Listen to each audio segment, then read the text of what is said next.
அனைவருக்கும் வணக்கம்.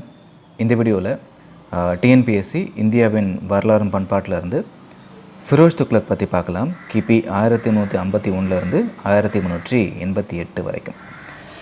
முகமது பின் துக்ளக்கிற்கு பின் வந்தவர் தான் மன்னர் ஃபிரோஸ் ஷா துக்ளக். ஸோ இவர் முகமது பின் துக்ளக்குடைய இளைய சகோதரர். சரிங்களா? கிபி 1351 டில்லி அரியணையை இவர் ஏறுறாரு. இவரோட வரிமுறை பார்த்திங்க அப்படின்னா நிலவரி தான் அரசுடைய மிக முக்கியமான வரியாக இருந்திருக்கு. நிலங்கள் அளக்கப்பட்டு தரத்திற்கு ஏற்றவாறு வரி விதிக்கப்பட்டிருக்கு. திருக்குரானில் சொன்னபடி கீழ்கண்ட வரிகளை ஃபிரோஸ் ஷா விதித்தார்.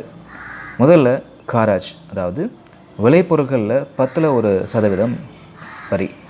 அடுத்ததாக ஜாக்காட், சமய பணிகளுக்கான வரி வழங்கப்பட்டிருக்கு.